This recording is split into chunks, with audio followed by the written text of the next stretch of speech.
Halo Ibu dan teman-teman, izinkan saya untuk memperkenalkan diri saya.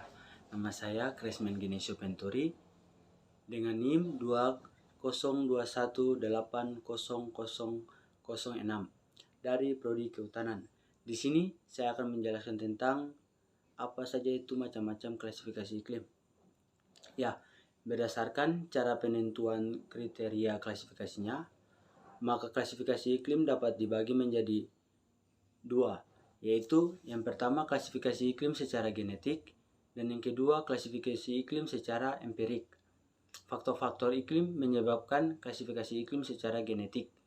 Yang pertama yaitu aliran massa udara, yang kedua zona-zona angin, yang ketiga benua dan lautan, dan yang terakhir yang keempat yaitu perbedaan penerimaan radiasi surya. Klasifikasi iklim yang pertama ialah klasifikasi iklim secara genetik. Pada poin A, klasifikasi iklim menurut daerah penerimaan radiasi surya. Klasifikasi iklim menurut ahli Yunani kuno, yang pertama dan yang paling sederhana, membagi bumi menjadi 5 bagian, yaitu tropika, 2 iklim subtropika, dan 2 iklim kutub, yang masing-masingnya itu dibatasi oleh 4 garis astronomis paralel atau garis lintang. Yang pertama, iklim tropika terletak antara 23,5 derajat lintang utara dan 23,5 derajat lintang selatan. Yang kedua, iklim kutub terletak di belahan bumi utara dan selatan, yaitu 66,5 derajat lintang utara dan 66,5 derajat lintang selatan. Dan yang ketiga, iklim subtropika berada di antara iklim tropika dan iklim kutub, yaitu berada di 23,5 derajat sampai 66,5 derajat lintang utara dan lintang selatan. Untuk iklim matahari, saudara-saudara bisa lihat di gambar bagian atas, yaitu pembagian-pembagian dari iklim matahari.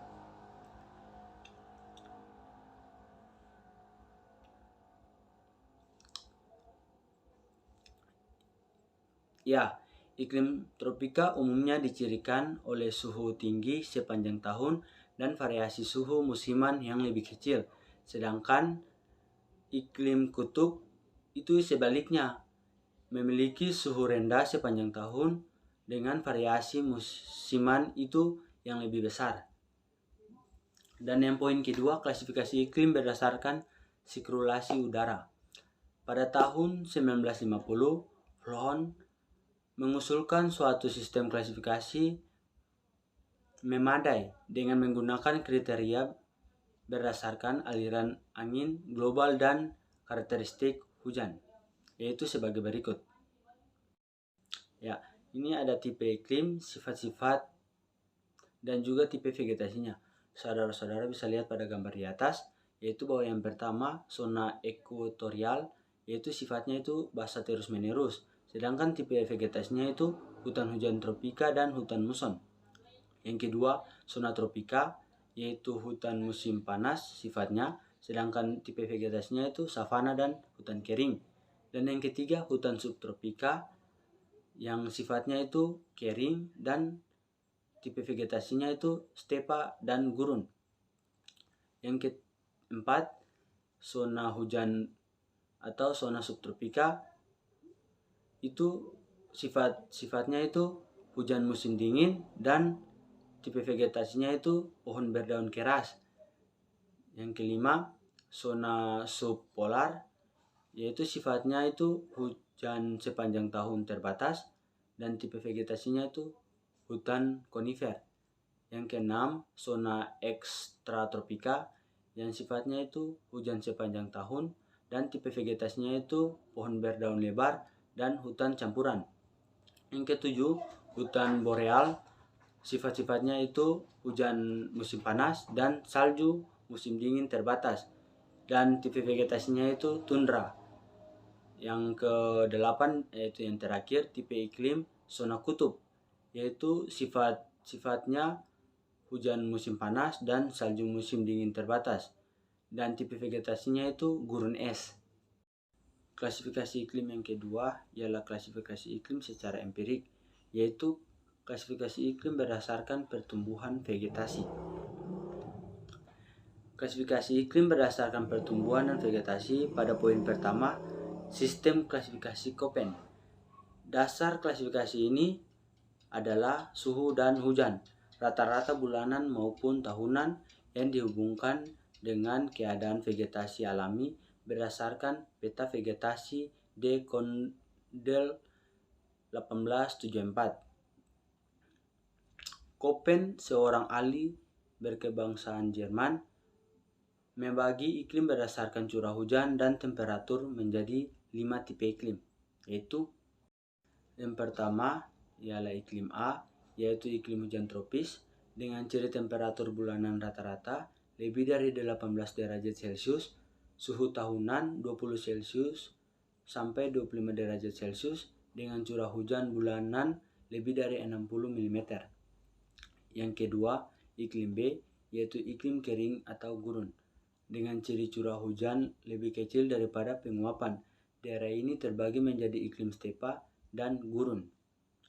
Dan yang ketiga, iklim C, yaitu iklim sedang basah dengan ciri temperatur bulanan terdingin minus 3 derajat Celcius sampai 18 derajat Celcius.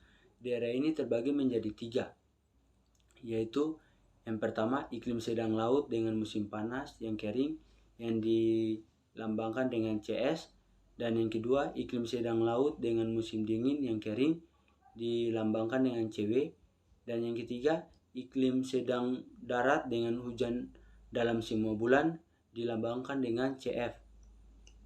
Yang keempat, iklim D, yaitu iklim dingin dengan ciri temperatur bulanan terdingin kurang dari 3 derajat Celcius dan temperatur bulanan terpanas lebih dari 10 derajat Celcius.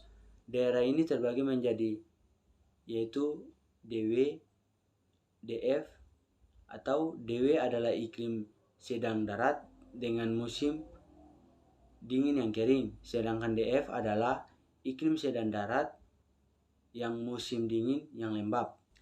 Yang kelima ialah iklim E, yaitu iklim kutub dengan ciri bulanan terpanas temperaturnya kurang dari 10 derajat Celcius. Daerah ini terbagi menjadi 2, yaitu iklim tundra dilambangkan dengan ET dan iklim salju dilambangkan dengan DF. Ya, teman-teman bisa lihat perbedaan antara curah hujan bulanan terkering dan curah hujan tahunan, yaitu seperti gambar yang di atas. Klasifikasi iklim Köppen disusun berdasarkan lambang atau simbol tipe iklim yang dengan baik merumuskan sifat dan corak masing-masing tipe hanya dengan tanda sebagai berikut. Huruf pertama, huruf besar, menyatakan tipe utama. Huruf kedua, huruf kecil, menyatakan pengaruh hujan. Huruf ketiga, huruf kecil, menyatakan suhu udara. Dan huruf yang keempat, huruf kecil, menyatakan sifat-sifat khusus. Dalam menentukan tipe iklim menurut Köppen, bila perumusannya telah sampai di kombinasi 2 huruf, telah dianggap cukup untuk mencerminkan iklim suatu daerah secara umum. Köppen membagi tipe-tipe utama menjadi 5 kelas, yaitu A, sama dengan iklim hujan tropik, suhu bulanan terdingin, lebih dari 18 derajat Celcius. B, iklim hujan evaporasi lebih dari presipitasi. Dan iklim C, iklim sedang berhujan, yaitu suhu bulan terdingin berkisar antara kurang dari 3 derajat Celcius sampai 8 derajat Celcius, dan suhu bulan terpanas lebih dari 10 derajat Celcius. D, iklim hujan dingin, yaitu suhu bulan terdingin kurang dari 3 derajat Celcius dan suhu bulanan terpanas lebih dari 10 derajat Celcius. Dan yang terakhir E, iklim kutub, suhu bulan terpanas yaitu kurang dari 10 derajat Celcius. Pengaruh hujan digambarkan sebagai huruf kedua yang terdiri atas. F kecil, yaitu selalu basah, hujan setiap bulan, lebih dari 60 mm. Es kecil, bulan-bulan kering, jatuh pada musim panas. Es besar yaitu semi-arid atau stepa dan juga padang rumput. W kecil, bulan-bulan kering, jatuh pada musim dingin. W besar, arid yaitu padang pasir. M kecil, khusus untuk kelompok tipe A digunakan lambang M kecil, muson, yang berarti musim kemaraunya itu pendek. Tentang curah hujan tahunan cukup tinggi sehingga tahun cukup lembab dengan vegetasi hutan hujan tropik. Dan yang terakhir F besar, yaitu daerah tertutup es abadi. Selanjutnya, pengaruh suhu dilambangkan sebagai huruf ketiga yang terdiri atas. A kecil sama dengan suhu rata-rata dari bulan terpanas lebih dari 22,2 derajat Celcius. B. Suhu rata-rata dari bulan terpanas kurang dari 22,2 derajat Celcius dan paling sedikit 4 bulan suhunya lebih dari 10 derajat Celcius. C kecil sama dengan hanya 1-4 bulan suhunya lebih dari 10 derajat Celcius dan suhu bulan terdingin kurang dari 38 derajat Celcius. Dan D kecil, suhu bulan terdingin kurang dari 38 derajat Celcius. E kecil sama dengan suhu rata-rata tahunan kurang dari 18 derajat Celcius. I kecil sama dengan perbedaan suhu antara bulan terpanas dan terdingin itu kurang dari 5 derajat Celcius. K kecil sama dengan suhu rata-rata tahunan kurang dari 18 derajat Celcius dengan suhu bulan terpanas yaitu 18 derajat Celcius. L kecil sama dengan suhu semua bulan antara 10-22 derajat Celcius. Berdasarkan dua kombinasi huruf pertama, maka ada 12 tipe iklim menurut klasifikasi Köppen, yaitu 1. Daerah iklim hujan tropik, 2. Daerah iklim kering, 3. Daerah iklim sedang berhujan, 4. Daerah iklim hujan dingin, dan yang kelima, daerah iklim kutub. Ya, yang kedua, klasifikasi Schmidt dan Ferguson. Sistem klasifikasi ini sebagai terkenal di Indonesia dan banyak digunakan dalam bidang kehutanan dan perkebunan. Penentuan tipe iklim menurut klasifikasi ini hanya memperhatikan unsur iklim hujan dan memperlakukan data hujan bulanan paling sedikit 10 tahun. Kriteria yang digunakan adalah penentuan bulan kering, bulan lembab, dan bulan basah dengan pengertian sebagai berikut. Bulan kering atau disebut BK yaitu bulan dengan hujan kurang dari 60 mm. Yang kedua, bulan lembab yang disebut BL yaitu bulan dengan hujan antara 60-100 mm. Sedangkan yang ketiga, bulan basah yang disebut BB yaitu bulan dengan salju lebih dari 100 mm. Schmidt dan Ferguson menentukan bulan basah, bulan lembab, dan bulan kering tahun demi tahun selama periode pengamatan yang kemudian dijamalkan dan dihitung rata-ratanya. Penentuan tipe iklimnya mempergunakan nilai Q, yaitu Q sama dengan rata-rata bulan kering per rata-rata bulan basah dikali 100%. Dari perhitungan nilai Q tersebut, dan dengan menggunakan segitiga Schmidt dan Ferguson, maka didapatkan 8 tipe iklim dari A sampai H, yaitu sebagai berikut. A sebagai daerah sangat basah dengan vegetasi hutan hujan tropika. B. Daerah basah dengan vegetasi masih hutan hujan tropika. C. Daerah agak basah dengan hutan rimba. Di antaranya terdapat jenis vegetasi yang daunnya gugur pada musim kemarau, misalnya jati. D. Daerah sangat atau daerah sedang dengan vegetasinya itu hutan musim. Daerah agak kering dengan vegetasi hutan sabana. F. Daerah kering dengan vegetasi hutan sabana. G. Daerah sangat kering dengan vegetasi padang ilalang. Dan yang terakhir H. Daerah ekstrim kering dengan vegetasi padang ilalang. Di Indonesia terbagi menjadi 8 tipe iklim. Yang pertama ialah A, kategori sangat basah, nilai Q sama dengan 0 sampai 14,3%. B, kategori basah, nilai Q sama dengan 14,3 sampai 33,3%. C, kategori agak basah, nilai Q-nya yaitu 33,3 sampai 60%. D, kategori sedang, nilai Q-nya yaitu 60 sampai 100%. Kategori agak kering, nilai Q-nya itu 100 sampai 167%. F, kategori kering yaitu nilai Q dengan yaitu 167 sampai 300%. G, kategori sangat kering, nilai Q sama dengan 300 sampai 700%. Dan yang terakhir kategori luar biasa kering, nilai Q-nya sama dengan lebih dari 700%. Ya, ini juga saudara-saudara bisa lihat perbedaan antara rata-rata bulan kering dan juga rata-rata bulan basah pada gambar yang di atas. Dan yang ketiga, sistem klasifikasi Oldeman masih tergolong klasifikasi yang baru di Indonesia. Cukup berguna dalam klasifikasi lahan pertanian pangan di Indonesia.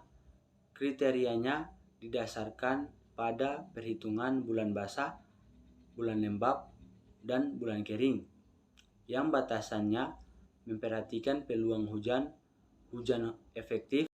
Konsep yang dikemukakan Oldeman adalah yang pertama, padi sawah akan membutuhkan air rata-rata per bulan 145 mm dalam musim hujan.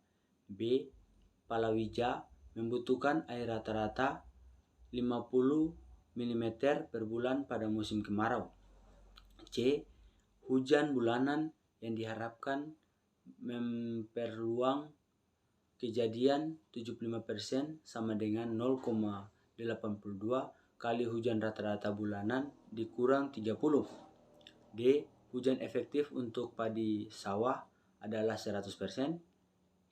Hujan efektif untuk palawija dengan tajuk tertutup rapat sebesar 75%. Maka didapatkan dihitung hujan bulan yang diperlukan untuk padi sawah maupun palawija sama dengan padi sawah sama dengan 145 sama dengan 1,0 dalam kurung 0,82 kali negatif 30.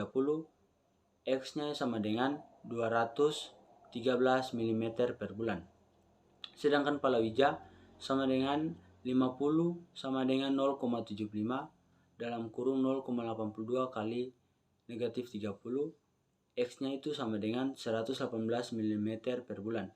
Nilai 213 dan 118 mm bulan selanjutnya dibulatkan sama dengan 200 dan 100 mm per bulan sebagai batas penentuan bulan basah dan bulan kering. Bulan basah yaitu bulan dengan rata-rata curah hujan lebih dari 200 mm. Bulan lembab, bulan dengan rata-rata curah hujan 100 sampai 200 mm.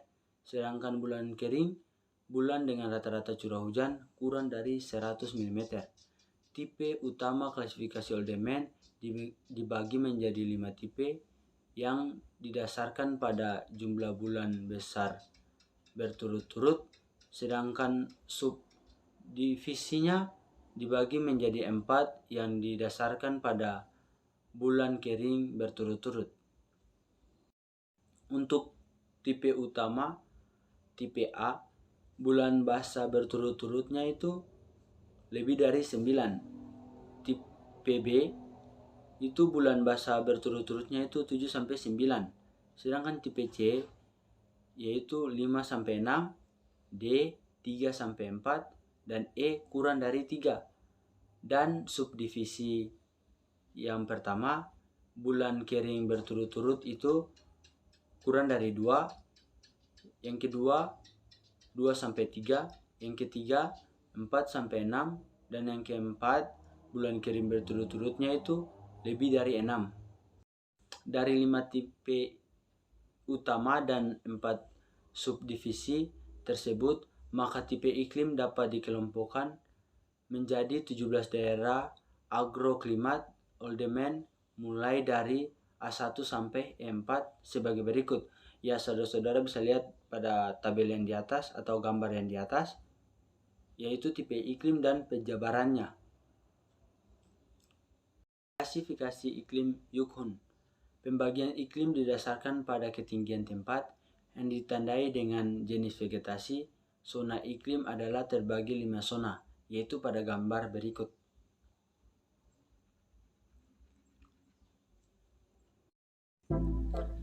Ya teman-teman, itu saja yang dapat saya sampaikan tentang klasifikasi iklim di Indonesia dan di dunia. Ya, akhir dari itu